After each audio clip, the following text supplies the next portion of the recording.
Hello mga kol, welcome back na naman dito sa ating YouTube channel. For today's video mga kol, pakita natin yung ating bagong finish na unit D64W Sporty Edition 4x4 K6A engine 660cc turbo. So ito yung finish natin ngayon. So check natin, then tapusin natin yung video para malaman natin kung magkano ang finish sa ating unit.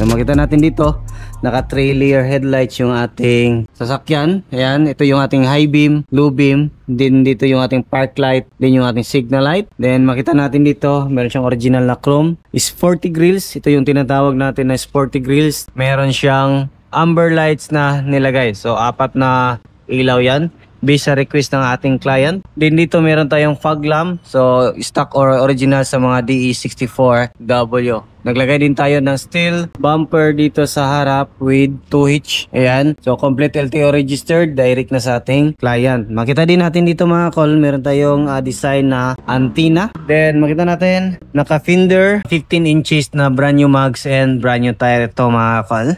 Yan, napaganda ng kanyang mag wheels. Ito yung napili ng ating client. So brand new yung mags, brand new yung gulong. Fully undercut yung ating unit mga kol. Ayan, so lifted to ng 2 inches. Yan, makita natin dito meron siyang side skirt with step board. Ito yung step board natin. Yan, kita natin. Ayan. So power slide, double power slide yung ating sasakyan. Then makita natin dito meron tayong chrome side mirror with lights. Yan. Tapos to black yung itaas. May pagka brown yung body natin mga kol. Tapos dito nilagyan natin ng mga chrome accessories, yung ating mga door based sa request ng ating client. Makita din natin dito sa itaas is naka full carrier. Yan, so customized by Dudong Laagan yan mga kol. Check natin yung kanyang remote sa kanyang power slide, left side. Yan, lumabas yung ating auto step. Then try din natin sa right side. Yan, so functional lahat ng ating remote sa ating sliding mga kol, no? Ganda. Tapos sa kabila, ayan, so function yung ating remote sa ating sliding. Yan, papasok yung ating auto step. Dito naman lifted ng 2 inches. Tapos dito naka brake drum, SIM mags, and the SIM na gulong. 165 by 55 R15. Yan, fully undercut din yan mga kol. Tapos dito sa likuran, naglagay tayo ng customized na spoiler kasi yung mga original na DE64W is hindi ganito yung kanyang spoiler. Medyo manipis, so nilagyan natin ng mataas mga kol.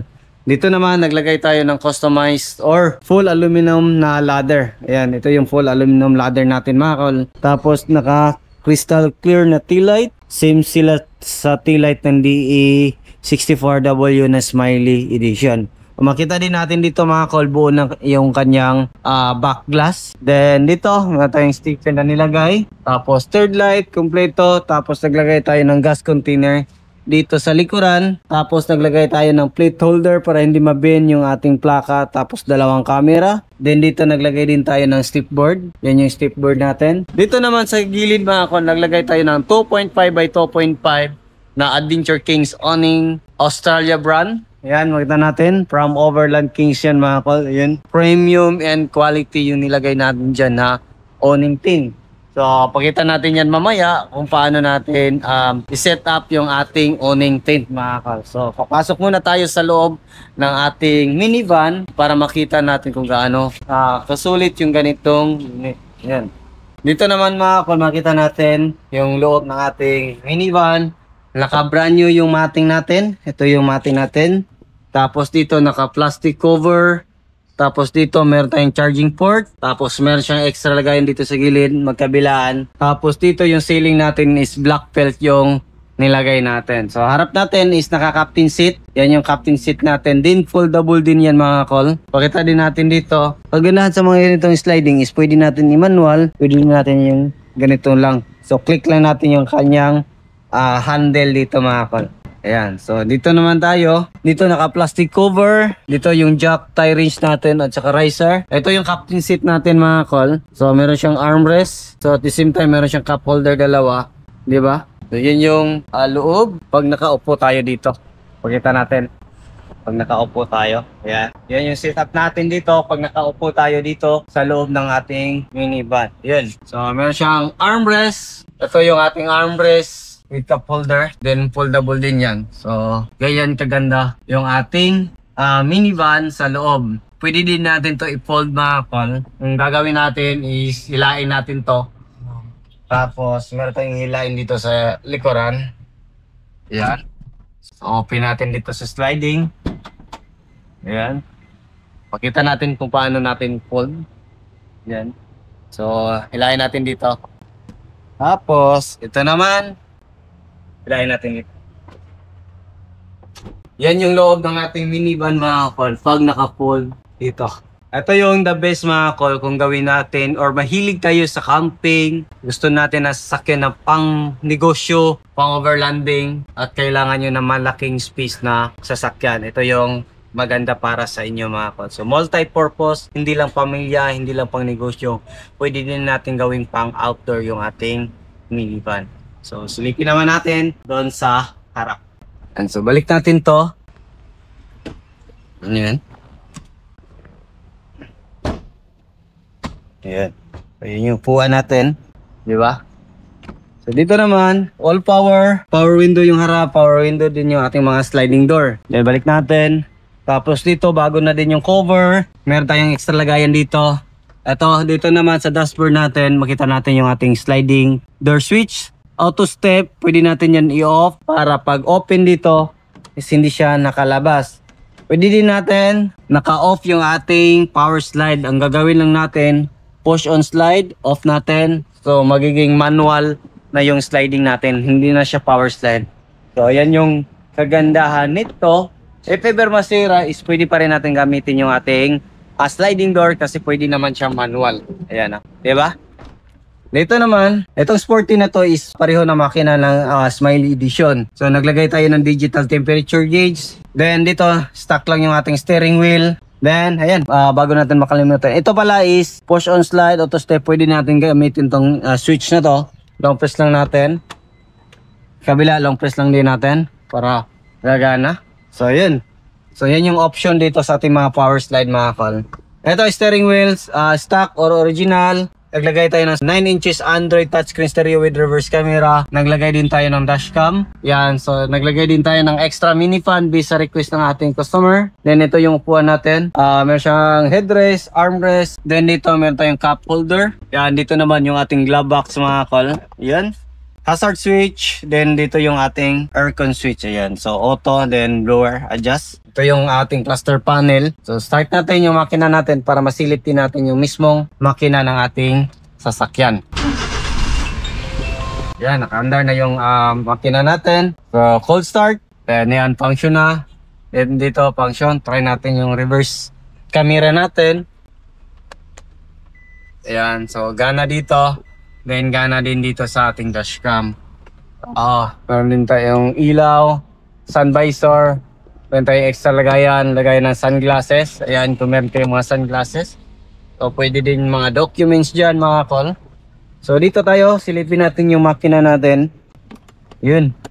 So ito yung makina natin. Yung makina natin mga kol is K6A engine, 660cc, 64 horsepower. 4-speed automatic transmission to with turbo. So 12 valve, naka-timing chain na siya mga kol. Fuel injector niya or fuel rail, isa, dalawa, tatlo. Then dito tayo mag-refill ng ating engine oil. PCV valve. Ito yung turbo natin. Ang kagandahan sa mga ganitong unit mga kol is malakas sa akyatan kasi naka-turbo. Advice lang namin sa mga lahat na sasakyan na naka-turbo is preventive maintenance. Huwag nyo hayaan na ma-change oil ng napakatagal kasi yan yung kadalasan madaling pagkasira ng turbo natin. Yung pag-change oil or tamang mag-change oil sa ating makina. So dapat preventive maintenance kung 10,000 lalo na sa mga second-hand, kung 10,000 km yung advice sa manufacturer na oil nyo is maganda is 8,000 or 5,000, magpalit na kayo or mag-change oil na kayo mga kol, para mas malagaan natin yung cooling system natin or yung ating lubricating system, para maiwasan din natin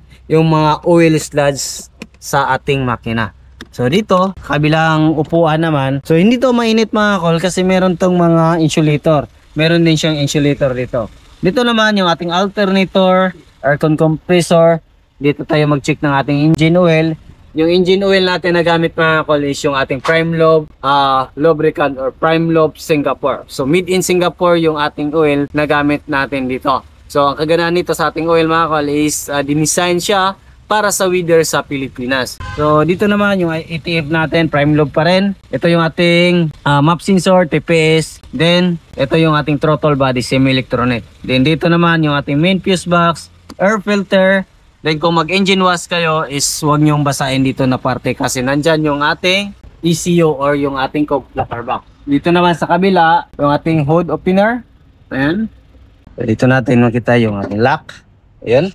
So dito naman sa hood natin makita natin yung ating windshield washer reservoir, yung ating wiper motor, radiator cap, radiator, aircon condenser nandyan. Din dito yung ating relay sa ating lube beam, left and right, brake fluid reservoir, then yung ating coolant reservoir. So yan yung mga nandyan mga kol. So advice natin, lalo na sa mga ganitong unit is cooling system, mas maganda coolant yung gagamitin nyo mga kol.